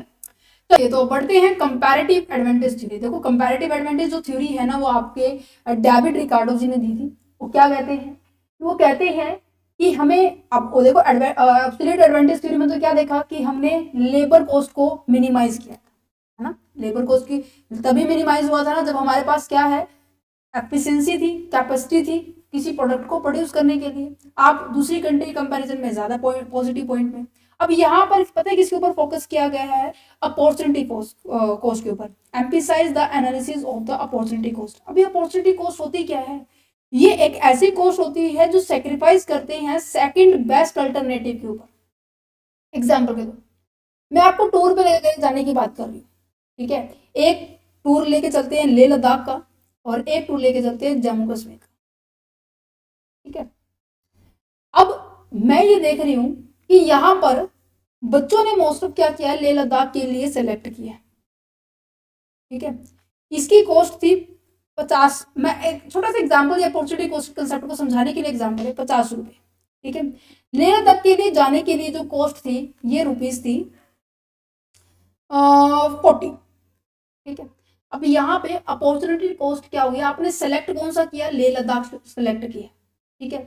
आपने जिसको सेक्रीफाइस किया है, जो आपका सेकंड बेस्ट अल्टरनेटिव था, उसकी कॉस्ट क्या थी, इस कॉस्ट को हम अपॉर्चुनिटी कॉस्ट कहते हैं। ओके जी, क्लियर है, क्लियर है। चलो अब यहाँ पे कंपैरेटिव एडवांटेज थ्योरी क्या कहता है कि आप जिसकी भी अपॉर्चुनिटी कॉस्ट कम होगी वही कंट्री क्या होगी, ज्यादा बेटर पोजीशन में। जैसे कि एग्जांपल के तौर पर यहाँ पे ले लेते हैं इंडिया, यहाँ पे ले लेते हैं China, same as it is. यहाँ पे ले लेते हैं व्हीट का प्रोडक्शन, यहाँ पे ले लेते हैं राइस का प्रोडक्शन, ठीक है। अब यहाँ पर डाटा ले लेते हैं 6:1 एंड 3:2, ठीक है। अब यहाँ पे व्हीट की रेशो देखी जाए तो व्हीट की रेशो क्या है, 6:1 है और यहाँ पे 3:2 है। अब बात समझने की क्या है कि इस टाइम अब देखो पॉइंट पॉजिटिव किस में है, इस टाइम 6 और 2 है। अब यहाँ पे अब ऊपर तो हमने क्या देखा था, एडवांटेज पॉइंट देखा था। अब यहाँ पे डिसएडवांटेज होते हुए भी कंट्री जो चाइना है वो क्या करेगी, इंपोर्ट एक्सपोर्ट तो करेगी, करेगी ना करेगी। तो इस केस में वो कौन से प्रोडक्ट को करेगी वो जानना जरूरी है। अब इसके अंदर हम इसीलिए अपॉर्चुनिटी कॉस्ट ढूंढते हैं कि क्या वो व्हीट का करेगी या वो राइस का करेगी। अब इसमें ये देखा जाएगा कि उसको राइस को प्रोड्यूस करते वक्त ज्यादा कॉस्ट आ रही है या फिर व्हीट को प्रोड्यूस करते वक्त कम ज्यादा कॉस्ट आ रही है। अब कंपैरिजन करके दे बताओ आप जल्दी से कि किस में ज्यादा कॉस्ट आएगी। ऑब्वियस ही बात है 3:2 आपके लिए बेनिफिटेड है, किसके लिए, चाइना के लिए। तो इसकी जो सेक्रीफाइसिंग कॉस्ट 3:2 किसकी रेशो थी, राइस की। मीन्स कि वो राइस को प्रोड्यूस करने में अपनी एबिलिटी को यूज कर सकते हैं, अपनी कैपिटल को यूज कर सकते हैं, अपनी एफिशिएंसी को यूज कर सकते हैं। उसने सेक्रीफाइस किसको किया, व्हीट को। यहाँ पे अपॉर्चुनिटी कॉस्ट किसकी है, व्हीट की, ठीक है। तो यहाँ पे ये क्या कह रहा है कि country ability to produce a goods or the services at a lower opportunity cost compared to the another country। कह रहे कि चाहे वो गुड्स हो चाहे वो सर्विसेज हो उसको प्रोड्यूस किया जाएगा, पर उससे वह तब किया जाएगा जब हम क्या करेंगे, जब दूसरी कंट्री से उसको कंपेयर करके ये देखा जाएगा कि आपको कौन सा बेनिफिट है और कौन सी अपॉर्चुनिटी कॉस्ट आपको कम आ रही है। इन केस वो ना अगर व्हीट प्रोड्यूस करना चाहिए ना चाइना, तो यहाँ पर इसकी जो कॉस्ट है यहाँ पे ज्यादा आएगी, जिसको इसने सेक्रीफाइस किया ये कम है। समझ पा रहे हो, समझ पा रहे हो। चलो जी, which are the potential benefit and individual businesses और the country give up when choosing the one alternative over the another. आप केवल एक अल्टरनेटिव को सिलेक्ट करोगे। कंपैरेटिव एडवांटेज फोकस करता है relatively efficiency of the production process and the potential for the trade benefit of the all the. Is it clear. Difference आप अपने आप पढ़ सकते हैं। एजम्पशंस की बात करते हैं। एजम्पशंस क्या कहते हैं कि based on the opportunity cost, ये कहते हैं अपॉर्चुनिटी कॉस्ट के ऊपर बेस्ड हूँ। यहाँ पे कोई नॉर्मल कॉस्ट का कोई फंडा नहीं है, मैं केवल अपॉर्चुनिटी कॉस्ट का ही मानूंगा। और यहाँ पे अगर बात की जाए ये मॉडल किसके ऊपर बेस्ड है, ये मॉडल आपके 2x2 के बेस है। 2 का मतलब क्या है कि 2 कंट्रियां हैं और 2 क्या है, फैक्टर है। एक तो लेबर है, एक तो लेबर है, कैपिटल है, पर सबसे ज्यादा यहाँ पे लेबर की बात की गई है, लेबर को ज्यादा इंपॉर्टेंस दी गई है। क्लियर है, इतना कंसेप्ट आया बच्चे समझ में। जल्दी से रिस्पॉन्स कीजिए, जल्दी फटाफट। राइट, चलो चलिए तो अगला पॉइंट आ जाता है trade off the term of the trade. Term of the trade का मतलब क्या है, मीन्स कि आप किसी से एक्सपोर्ट कर रहे हैं, किसी से इंपोर्ट कर रहे हैं, मीन्स कि एक प्राइस जिसके बेस पर आप ये कर रहे हो, ठीक है।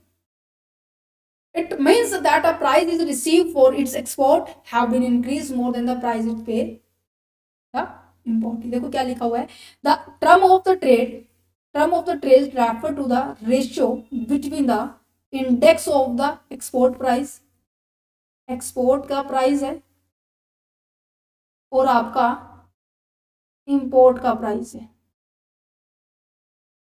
इनके बीच में रेशियो है। दैट मीन्स ये डिवाइड में है, मीन्स कि आप कितना ज्यादा एक्सपोर्ट कर रहे हैं। अब देखो एक्सपोर्ट करने से क्या बेनिफिट होगा, आप एक्सपोर्ट कर रहे हैं तो ऑब्वियस ही बात है आप क्या कर रहे हैं, उनसे सामान तो बेच दिया और आपको उनसे क्या रिसीव कर रहे हो, इनकम रिसीव कर रहे हो, है ना। अब जब कोई एक कंट्री एक्सपोर्ट करे तो दूसरी कंट्री क्या करती मिलेगी आपको, इंपोर्ट करती मिलेगी, राइट। आगे क्या लिखा हुआ है, it represent the relative price of the country export in relation to the its import when a country term of the trade improve. जब एक किसी कंट्री की ट्रेड की टर्म इंप्रूव हो रही है तो मतलब क्या है, उसका एक्सपोर्ट बढ़ेगा या फिर मैं कहूँ कि उसका इंपोर्ट बढ़ेगा। जल्दी से बताओ, ट्रेड इंप्रूव हो रही है मीन्स को सामान बाहर मतलब अदर कंट्री को प्रोवाइड कर रहे हैं, तो इसका मतलब ये है कि आप ज्यादा से ज्यादा क्या करोगे, एक्सपोर्ट करोगे। एक्सपोर्ट इंक्रीज होगा तो आपके पास क्या होगा, प्राइस क्या होगा, ज्यादा मिलेगा, राइट। और as compare to there is import. Conversely अगर इन केस ऑफ द आपकी जो टर्म है, ट्रेड ऑफ टर्म वो गिर जाती है तो क्या होगा, आप बाहर से क्या करोगे, इंपोर्ट करोगे, that the import price are the race faster than the export price. In the sense, the term of the trade reflect the relationship between there is a price. Price के साथ इसने रिलेशनशिप बताया है at which a country sell its export and the price of its play and for its import. These economics indicate a crucial for the assessing the country economic performance in the international trade and understanding how the change in the export and the import price impact in the overall trade balance and the economic well-being. क्या कहता है, देखो simple शब्दों पे अगर मैं बात बताऊं, ट्रेड के बारे में बात की जा रही है कि कितना आप एक्सपोर्ट करेंगे, कितना आप इंपोर्ट करेंगे, ठीक है। और साथ में अगर आपकी ट्रेड की जो सिचुएशन है इंप्रूव हो रही है, तो नॉर्मल सी बात है ट्रेड सिचुएशन इंप्रूव होना तब होता है जब आपके पास जो अपने ही रिसोर्सेज को अपने पास सफिशिएंट अमाउंट में सारा सामान है। अब मैं कहूँ कि आपके पास पेंसिल बहुत सारी ज्यादा है, वही 100 पेंसिल आपके पास, ठीक है, 3 पेन है, तो किसको ज्यादा आप एक्सपोर्ट करोगे, पेन को करोगे, पेंसिल को करोगे, पेंसिल को करोगे ना, जो आपके पास अबेंडेंट में है, राइट। तो यहाँ पे जब आपके पास इंप्रूव हो रहा है तो दैट मीन्स आपको प्राइस अच्छे मिल रहे हैं, एक्सपोर्ट करने के प्राइस अच्छे मिल रहे हैं। अगर डिक्रीज हो रहा है तो इंपोर्ट करने के प्राइस बढ़ रहे हैं, एक्सपोर्ट करने के प्राइस नहीं बढ़ रहे, that's it. Free trade and the gain from the trade. Free trade क्या मतलब क्या होता है कि जब गवर्नमेंट ने किसी भी तरह की रिस्ट्रिक्शंस नहीं अप्लाई की हुई है उसे बोला जाता है free trade. That means there is no restrictions, no किसी भी तरह की प्रॉब्लम क्रिएट नहीं कर रहे हैं। जैसे कि मैंने आपको बताया था ना कि इंपोर्ट को रिस्ट्रिक्ट करने के लिए, इंपोर्ट को रोकने के लिए गवर्नमेंट क्या करती है, टैरिफ, कोटा, सब्सिडीज, ये सभी तरह की रिस्ट्रिक्शंस अप्लाई कर देती है ना। इन सब को हटा दिया जाता है, उसे हम कहेंगे फ्री ट्रेड। और जब हम फ्री ट्रेड करेंगे, दो कंट्रियों के बीच में किसी भी तरह का रिस्ट्रिक्शन नहीं है, कोई पाबंदी नहीं है, तो ऑब्वियस सी बात है आप एक स्थान से दूसरे स्थान से इधर से इधर, उधर से उधर घुमा सकते हैं, है ना। समझ में आ गया कि exchange of the goods and services between the countries without the hindrance and allowing thus increasing the economic efficiency and access to the wider variety of the product at the competitive prices पे। सही prices पे, अच्छे prices पे, ये नहीं है कि आप मोनोपोली नहीं है, परफेक्ट मार्केटिंग की बात की जा रही है, और साथ ही साथ आप वाइड एरिया में क्या कर सकते हो, अपनी सर्विसेज को प्रोवाइड कर सकते हो। नेक्स्ट जाते हैं new classical theory of the trade. New classical theory of the trade में सबसे पहला जो पॉइंट है, देखो इन पॉइंटों को समझ के ध्यान से समझना, क्योंकि जो आपके न्यू क्लासिक की जो एक्सन ओलिवन मॉडल थ्योरी है वो सारा का सारा ये डिफाइन किया हुआ है, ठीक है। मैंने आपको यहाँ पे बताया था ना, ये वाला। अब हमारे देखो एब्सोल्यूट एडवांटेज थ्योरी भी होगी, कंपैरेटिव एडवांटेज थ्योरी भी होगी, ठीक है। फैक्टर एंडोमेंट ये वाली अब होने वाली है जो अब मैं करवा रही हूँ। तो इसके जितने भी 5 से 6 पॉइंट है वो आप अच्छे से ध्यान से समझना, क्योंकि वो सारा का सारा फिर कंक्लूड होके आपका नया पॉइंट, ये सारे के सारे पॉइंट है ना जी, रिलेटिव फैक्टर अबेंडेंस है, फैक्टर इंसेंटिव है, इंटेंसिटी है, ठीक है, और अजम्पशंस दी हुई है, ठीक है। ये सारे के सारे इसी थ्योरी के पॉइंट है, न्यू क्लासिकल के, ठीक है। चलो पढ़ते हैं। The new classical theory of the trade क्या कह रहे हैं कि the relative factor abundance. Relative factor abundance का मतलब क्या है पता है? कि आपके पास वो सामान ज्यादा मात्रा में है। क्या है वो सामान? ज्यादा मात्रा में। जैसे कि अब वही बात देखो, मैंने अभी आपको यहीं पे समझाया था कि आपके पास अगर 100 पेंसिल है, 2 पेन है, तो आप क्या ज्यादा दोगे? पेन दो, पेंसिल दोगे, पेन दोगे? ऑब्वियस सी बात है, पेन दोगे। तो यहाँ पे यही कहा गया है कि जिस भी कंट्री के पास जो भी चीज अबेंडेंट में, जो भी चीज ज्यादा मात्रा में, जिसकी अपनी कंट्री की रिक्वायरमेंट को फुलफिल कर दिया है, उसके पास बचा हुआ है, तो वही कंट्री वो क्या करेगी, उसी सामान को क्या करेगी, वो एक्सपोर्ट करेगी। एक्सपोर्ट का मतलब क्या है? कि वो दूसरी कंट्री को देगी, दूसरी कंट्री को सामान भेजेगी, एक्सपोर्ट होता है। फिर उनसे पैसा लेगी तो वो एक्सपोर्ट के बदले में मिलेगा। तो यहाँ पे यही कहा गया है। इसको टुकड़ों में तोड़ के डिवाइड कर दिया गया, क्योंकि ये जो रिलेटिव फैक्टर अबेंडेंस है ना, ये कहीं ना कहीं हेक्सिन ओलिवर जो मॉडल थ्योरी है इंटरनेशनल ट्रेड की, ये यहाँ पर रोल अदा करेगी। तो इसलिए कह रही हूँ कि ध्यान से समझना। देखो, फैक्टर ऑफ प्रोडक्शन का मतलब क्या है? कि वो इनपुट जो कि कहीं ना कहीं हमारे प्रोडक्शन में यूज हो रही है, उन इनपुट्स की बात की जा रही है। जैसे कि लैंड हो गया, लेबर हो गया, कैपिटल हो गया, मशीनरी हो गई, इन सब की बात की जा रही है ना।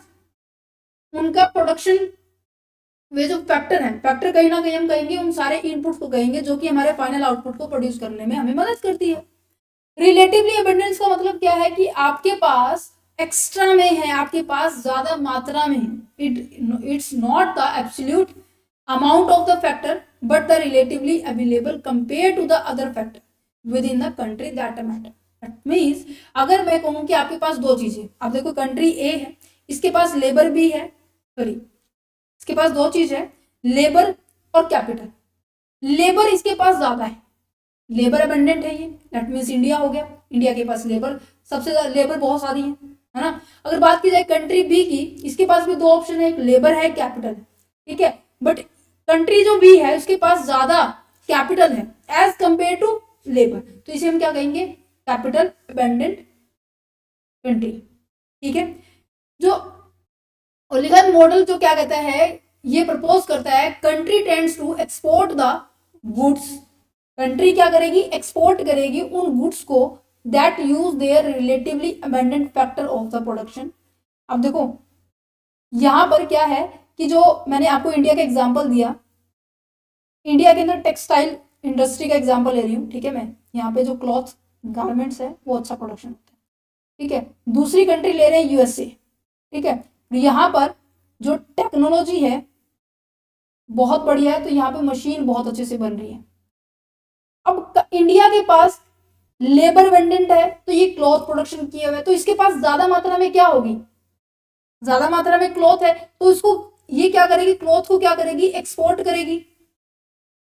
अब इसके पास कैपिटल तो नहीं है ना, तो ये क्या करेगी? दूसरी कंट्री से इस मशीनरी को क्या कर लेगी? इंपोर्ट कर लेगी। तो इस सिचुएशन में एक टाइम में एक तो इंपोर्टर है, एक एक्सपोर्टर है, एक इंपोर्टर, एक एक्सपोर्टर है। अगर मैं बात करूं यहां पर क्लॉथ के केस में, तो क्लॉथ के केस में जो इंपोर्टर है, इंपोर्टर हमारा यूएसए है और एक्सपोर्टर हमारे पास इंडिया है। अगर मशीनरी की बात करूं तो यहां पर जो इंपोर्टर है हमारे पास इंडिया है, ठीक है, और जो एक्सपोर्टर है हमारे पास यूएसए है। तो जिसके पास जो भी चीज अबेंडेंट में है, ज्यादा में है, वो क्या करेगी? एक्सपोर्ट करेगी। जिस चीज की कमी नजर आ रही है वो चीज क्या कर लेंगे? वो इंपोर्ट कर लेंगे। तो यहाँ पे ये तो लिखा है एक्सपोर्ट किसके अंदर वो करेंगे? जो भी अबेंडेंट में फैक्टर है। इंपोर्ट किसके करेंगे? जो भी हमारे पास स्केयर फैक्टर्स, ठीक है।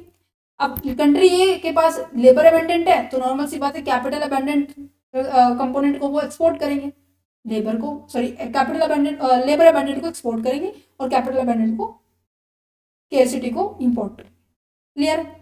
फैक्टर इंटेंसिटी क्या मतलब क्या है? कि कौन सा फैक्टर आपके पास ज्यादा लग रहा है, मीन्स की किसी प्रोडक्शन में कोई कंट्री जो है वो कंट्री कौन से फैक्टर में ज्यादा मतलब उसके पास पॉजिटिव पॉइंट है, कौन से फैक्टर उसके पास ज्यादा है। अभी यहाँ पे बात की ना, इंडिया के पास कौन से फैक्टर ज्यादा है, बढ़िया फैक्टर है, ऑब्वियस सी बात है, लेबर है। It is a process in only two factor, capital and labour.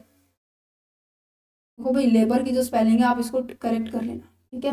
Are the use the factor intensity refer to the capital labour ratio, that means capital और लेबर में से किसको आप ज्यादा यूज कर रहे हैं उसके बारे में बात की जा रही है। जो भी कंट्री जिस भी फैक्टर को ज्यादा यूज करेगी उसे उसी का क्या मान लेंगे, इंटेंसिटी और इंसेंटिव मान लेंगे, इंटेंसिव मान लेंगे, सॉरी, ठीक है। जैसे हम कहते हैं कैपिटल इंटेंसिव कंट्री है, लेबर इंटेंसिटी कंट्री है, तो उसे इसी मान लेंगे। दैट मीन्स जो भी कंट्री जिस भी पॉइंट को ज्यादा यूज करेगी उसी को हम वही मान लेंगे, ठीक है। अजम्पशंस की बात की जाए, अजम्पशंस हम इसको बाद में करेंगे, पहले हम ये वाली थ्योरी करेंगे। क्यों? क्योंकि इसकी जो अजम्पशंस है वो सारी यही तो कह रहा है। चलो पहले तो हम इसके ये पढ़ते हैं। एक्सेल ओलिहन सैमुअल्सन जो थ्योरी है इसे हम एक्सेल ओलिहन मॉडल भी कहते हैं, ठीक है। ये इकोनॉमिक्स थ्योरी है। ये एक्सप्लेन करता है pattern of the international trade based on difference in factor abundant between the countries. ये कहते हैं कि जिस भी कंट्री के पास, ये एक तरह का पैटर्न डिसाइड करता है कि कौन सी कंट्री किसको क्या ट्रेड करने वाली है, किसको ज्यादा यूज करने वाली है। कहीं ना कहीं जो लेबर और कैपिटल में से बात की जा रही है, ठीक है। ये कहते हैं कि labour abundant, more labour compare to the capital. अभी हमने पढ़ा था, है ना, कि लेबर ज्यादा है तो तभी तो किसके कंपैरिजन में, कैपिटल के कंपैरिजन में। कैपिटल अबंडेंट की बात की जाए तो कैपिटल ज्यादा है किसके कंपैरिजन में, लेबर के कंपैरिजन में। अभी किया था ना हमने। तो according to this theory country will export, country उसी को एक्सपोर्ट करेगी that intensively use the factor of the production that they have to be the abundant. जो भी उसके पास अबंडेंट में है वो उसी को क्या करने वाली, एक्सपोर्ट करने वाली। और इंपोर्ट किसके को करेगी, जो भी इसके पास स्केयर रिसोर्सेज होने वाले, ठीक है। इन शॉर्ट में आप किसी भी लैंग्वेज में लिख सकते हैं। क्लियर हुआ? ये थ्योरी कंप्लीट हो गई है, पता है आपको। अब इसके एजम्पशंस के ऊपर पहुंचते, जो भी हमने ऊपर कहा। ये कहते हैं कि जो न्यू क्लासिकल जो मॉडल थ्योरी है ना, इसकी एजम्पशंस क्या है, ये परफेक्ट कंपटीशन में ही लाई करेगी। ये ऐसा मोनोपोली ओलिगोपोली मार्केट में नहीं होती, ये परफेक्ट कंपटीशन में होती है। ये कहते हैं कि constant return of the to the scale होगा। Constant return to the scale का मतलब पता है क्या है? ये कहते हैं कि जितना मैं इनपुट डालूंगा ना, मान लीजिए मैंने जितनी लेबर डाली मेरा उतना ही आउटपुट होगा। ये इसलिए ये कह रहा है, कहते हैं कि कांस्टेंट रिटर्न टू स्केल में इसके जितना आप इनपुट डालेंगे उतना ही आउटपुट होगा। तो ये कहते हैं कि लेबर प्लस में जो कैपिटल है एल प्लस के जो के है इज इक्वल टू हमेशा क्या होने वाला है, 1 होने वाला है। ये 3 मॉडल्स के ऊपर डिपेंड करते हैं। क्या?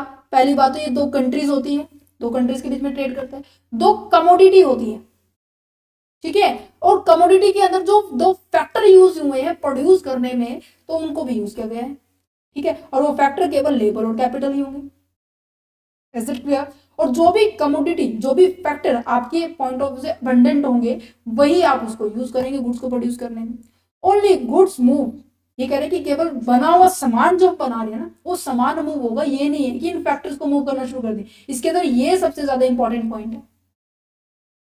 समझ में आ गया? Is it clear? मैं दोबारा से रिपीट कर देती हूँ। परफेक्ट कंपटीशन है, कांस्टेंट रिटर्न टू स्केल है, 3 मॉडल्स आ रहे हैं। अभी देखो हमने एडवांटेज, एब्सोल्यूट एडवांटेज थ्योरी पढ़ी, कंपैरेटिव एडवांटेज थ्योरी पढ़ी। वहां पे केवल 2x2 का कंसेप्ट आ रहा था कि 2 कंट्री है 2 कमोडिटी है। बट यहाँ पे 2 कमोडिटी है 2 कंट्री है, साथ में 2 फैक्टर्स भी हैं, लेबर एंड कैपिटल भी है।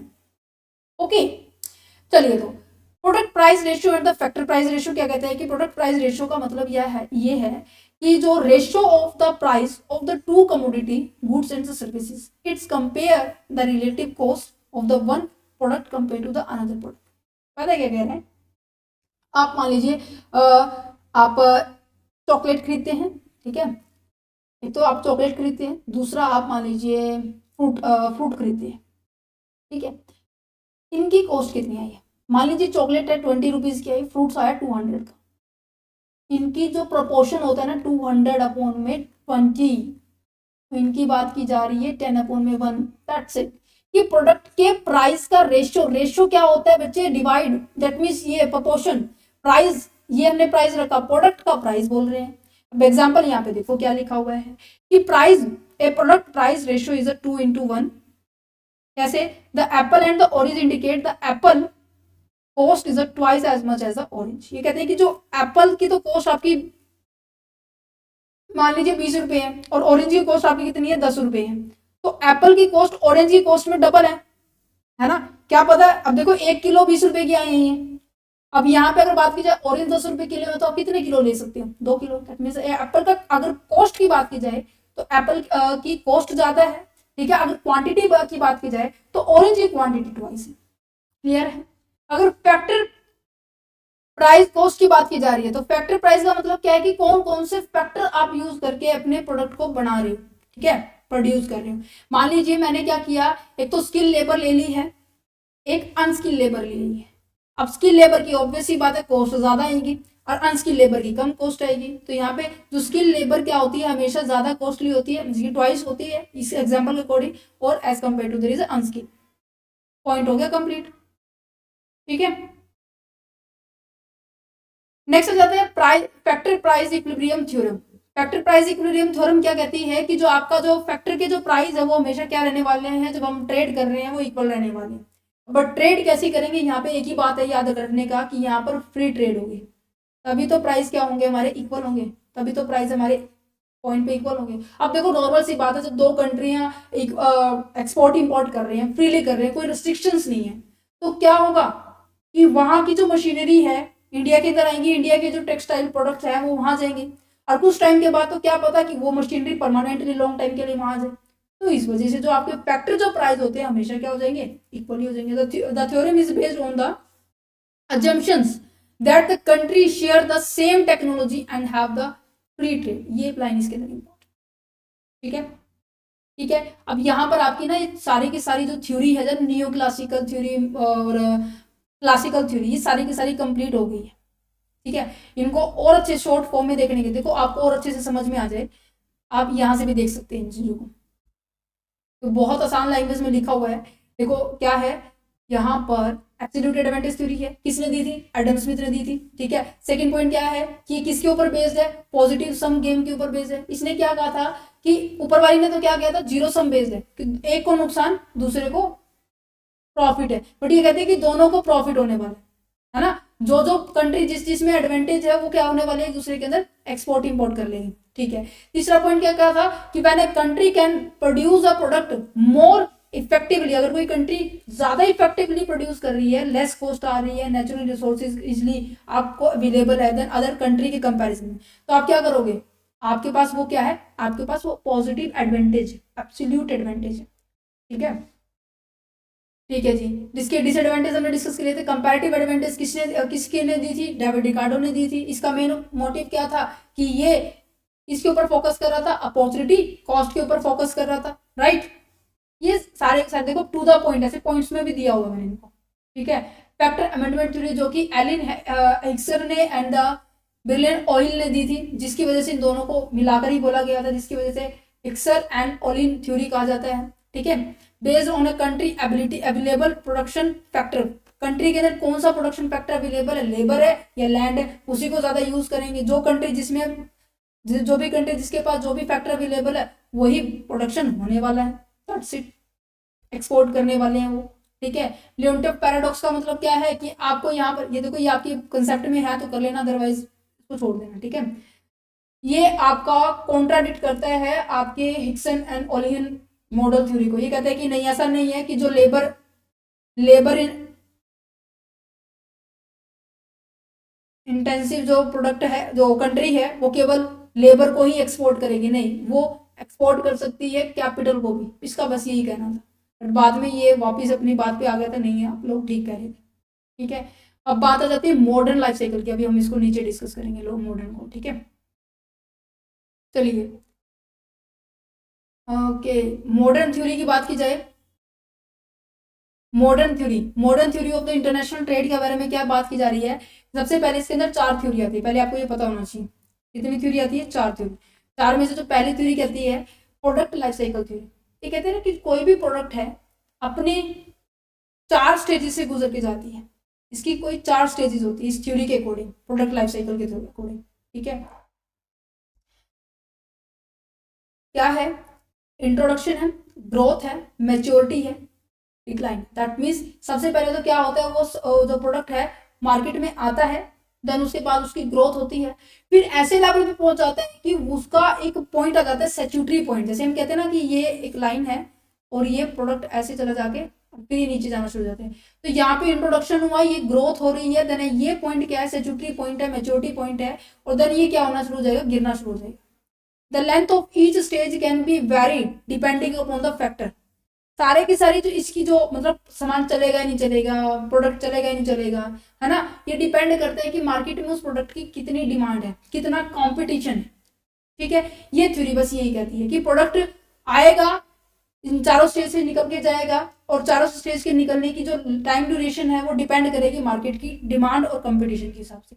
ठीक है, वर्नन जी ने इसकी थ्योरी को दिया था, रायमंड वर्नन जी जो है इन्होंने प्रोडक्ट लाइफ साइकिल थ्योरी को डेवलप किया था 1960 के अंदर। Is it clear? नेक्स्ट आ जाता है कंट्री सिमिलैरिटी थ्योरी। ये क्या कहता है कि जो स्टीफन लीडर जो जी है ना, उन्होंने कहा था कि ये जो थ्योरी है बेस करती है कि आप मान लीजिए ये जो इंडिया है, ठीक है, ये टेक्सटाइल इंडस्ट्री है और इसके अंदर हर तरह के कपड़े पहने जाते हैं, हर तरह की कल्चर के जो कॉस्ट्यूम्स है डाली जाती है, राइट। अब यहाँ पर मैं एक सेम एज इट इज इसी तरह की कंट्री को ढूंढूं जहाँ पे मेरी इंडिया जैसी क्या है कल्चर हो, सेम एज इस तरह का क्या है कॉस्ट्यूम्स डाली जाती है। तो इन केस जब इंडिया के अंदर वो जो क्लोथ्स है अबंडेंट में हो जाएंगे, तो मैं ऐसी ही कंट्री को ट्रांसपोर्ट करूं, ऐसी कंट्री को एक्सपोर्ट करूं जो मेरे जैसी ही क्या करती हो, डीलिंग करती हो, मेरे जैसी ही कंट्री क्या है वहां पर उसका रीति रिवाज हो। तो यहाँ पे यही कह रही है कि country similarity theory, Staffan Linder ji कहते हैं कि ये थ्योरी कहता है कि at the similar stage of the economic development, ये कहते हैं कि जहां पे इकोनॉमिक डेवलपमेंट सेम है, या फिर मैं कहूँ कि उसकी जो कैपिटा पर कैपिटा इनकम है वो सेम है, This theory emphasize that the country with a similar economic characteristics, उसका economic characteristics क्या होना चाहिए, सेम होना चाहिए। देखो ये तो एग्जांपल था, ठीक है, यहाँ पर ये बात की जा रही है कि इनका जैसी मेरी कंट्री की इकोनॉमिक सिचुएशन है वैसे उस दूसरी कंट्री की इकोनॉमिक सिचुएशन होनी चाहिए। मैं वहां पर क्या करूंगी, वहां क्या करना है मेरे को, अपने प्रोडक्ट्स को एक्सपोर्ट करना। ये थ्योरी बस इतना कहती है, इसकी कंट्री सिमिलैरिटी ढूंढनी है उसकी इकोनॉमिक स्टेटस के। अब बात आ जाती है global strategic rebel theory. This is a very different theory but totally depend upon their is a comparative advantage theory. क्यों? ये कहता है कि मैं कहीं भी जाऊं मुझे किसी भी कंट्री में दिक्कत नहीं होनी चाहिए। ठीक है, मैं कहीं भी जाऊं मुझे किसी भी कंट्री में दिक्कत नहीं होनी चाहिए। तो कहने का मतलब ये है कि उस कंट्री में जो भी वो चाहता है उसे इजिली अवेलेबल हो जाना चाहिए। दैट मीन्स उसका हर कंट्री में क्या होना चाहिए, एक पॉजिटिव पॉइंट होना चाहिए जिससे कि वो इजिली अडेप्टेबल, इजिली आसानी से वो वहां पर सर्वाइव कर सके। तो इसके जो कहते हैं कि the key to obtain the sustainable competitive advantage lead to the overcome the barrier to enter in the industry. Industry के अंदर एंटर करने के लिए आपके पास बहुत कम बैरियर होने चाहिए कि कहीं आपको एंट्री में दिक्कत दे। जैसे कि एमएनसी जो स्ट्रेटेजी एक्टर्स होते हैं, ठीक है, not just a passive participants नहीं होने चाहिए। मुझे कहते ना कि हाँ नाम का पार्टिसिपेंट्स किया, नहीं एक्ट पैसिव नहीं, वो एक्टिव पार्टनर होना चाहिए, अपना एक्टिव एजेंट होना चाहिए। Competition beyond the national boundary, ये इस थ्योरी के अकॉर्डिंग ये कहते हैं कि जो कंपटीशन है ना, मैं अपनी कंट्री में नहीं करने वाला, मैं बाहर भी करूंगा, मैं मेरे नेशन की बाउंड्री से क्रॉस करके भी कंपटीशन में पार्टिसिपेट करूंगा। बैरियर टू एंट्री, ये कहते हैं कि अगर इस तरह की कभी बैरियर आ रही है, ठीक है, जो मुझे रोकने की कोशिश कर रही है, तो मेरे पास ऐसा सोल्यूशन होना चाहिए कि मैं वहां पे एग्जिस्ट कर पाऊंगी। कहने का मतलब मेरे पास सब कुछ होना चाहिए, है ना, मैं सब जगह एक्सेस कर सकूं। This theory acknowledge the existence of the barrier to enter in the various industry which can limit the competitions and create the opportunity for establishment the firm like the MNCs. Okay, research and development का proper उसके पास knowledge होनी चाहिए, even कहें तो economic of the scale होना चाहिए, ठीक है, एंड ब्रांड रिकॉग्नाइजेशन होना चाहिए। ये सभी नॉर्मल पॉइंट है। नेक्स्ट आ जाता है porter national competitive advantage theory, ये जो कि पोर्टर ने ही दी थी, जिसको हम पोर्टर डायमंड मॉडल भी कहते हैं, क्योंकि इसके 4 फैक्टर हैं। ये कहते हैं कि अगर कोई कंट्री की ट्रेड करना है और उसको स्टेबल भी रहना है तो ये चारों फैक्टर इंपॉर्टेंट है। क्या? एक तो फैक्टर कंडीशन पहला ही है। वो कहते हैं कि ऐसे कौन कौन से रिसोर्सेज मेरे पास है जिसकी मदद से मैं आगे एक्सपोर्ट कर सकता हूँ, मींस कि मेरे पास ही पहले एक्चुअल में है या नहीं है, या फिर मैं कह रहा हूँ हवा हवा में, हाँ मेरे पास लेबर भी है, मेरे पास कैपिटल भी है, मेरे पास मशीनरी भी है, मेरे पास नॉलेज भी है, ये सब कुछ नहीं, ऐसा नहीं होता। ये कहते हैं कि फैक्टर कंडीशन का मतलब ये है कि आपके पास जो ह्यूमन रिसोर्स है, आपके पास जो फिजिकल रिसोर्स है, नॉलेज है, वो सारी की सारी आपके पास होनी चाहिए, विद इन अ कंट्री होनी चाहिए, ठीक है। दूसरी है क्या कहते हैं कि डिमांड कंडीशन, कि जो आप प्रोड्यूस कर रहे हैं ना, आपकी मार्केट में कितनी डिमांड है, ठीक है, आपकी मार्केट में डोमेस्टिक लेवल पे कितना उसका क्या है रिक्वायरमेंट है। क्या कहते हैं कि demanding the domestic customer can be push company to innovating and improve to the meet their demand. उसकी डिमांड को कंप्लीट करने के लिए आपको ये पता लगाना होगा कि आपको एक्चुअल में क्या है, डिमांड है या नहीं है। The size and the growth rate of the domestic market, information कौन कौन सी जरूरी है, क्या डोमेस्टिक लेवल पे क्या क्या चीज अवेलेबल है, इसकी कहीं ना कहीं आप ये देखेंगे कि डिमांड कंडीशन कैसी है मार्केट में।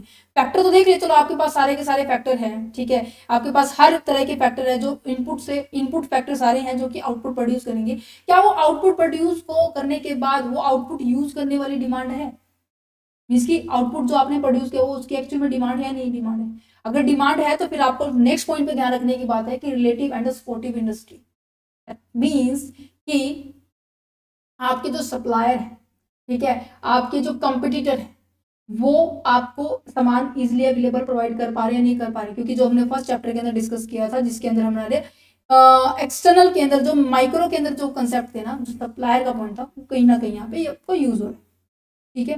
The presence of the strong and the competitive supply and the related industry within a country can significantly influence its overall competitive advantage.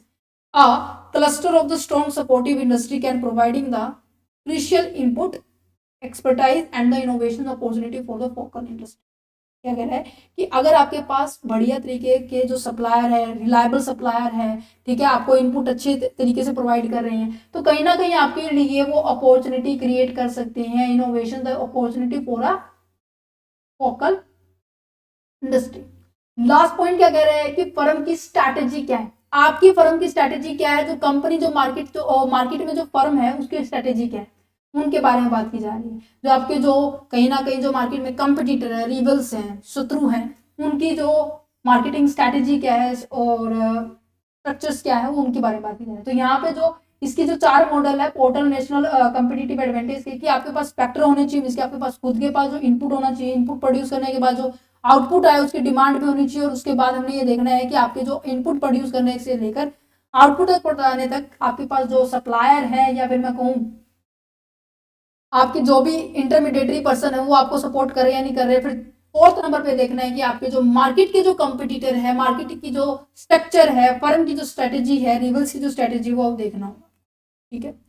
एक और इन्फॉर्मेशन आपको नजर आ रही होगी, क्वेश्चन पेपर चैनल पर विजिट कीजिए और अपनी नीड के अकॉर्डिंग किसी भी क्वेश्चन पेपर को आप ऑपरेट कर सकते हैं। 2023, 24, 25 इन सबके, सॉरी 25 तो अभी आया नहीं है, 21, 22, 23, 24 इनके क्वेश्चन पेपर ऑलरेडी अपलोड हो चुके हैं। लास्ट चैप्टर हम डिस्कस कर चुके हैं, अब हम नेक्स्ट चैप्टर में मिलेंगे, चैप्टर नंबर 3 में। और यहाँ पर बैलेंस ऑफ पेमेंट जो कि है, क्योंकि चैप्टर थोड़ा सा लंबा गया, बट हाँ सारी की सारी थ्योरी हमारी कवर हो गई। अदरवाइज ऐसे फिर आप कंफ्यूज हो जाते हैं कि मैम ये वीडियो कहाँ है, ये वीडियो कहाँ है, ठीक है। तो यहाँ पर हमारी जो क्लासिकल थ्योरी है, नियो क्लासिकल थ्योरी है, मॉडर्न थ्योरी है, सारी की सारी कंप्लीट हो गई है, ठीक है। Thank you for watching this video, have a nice day.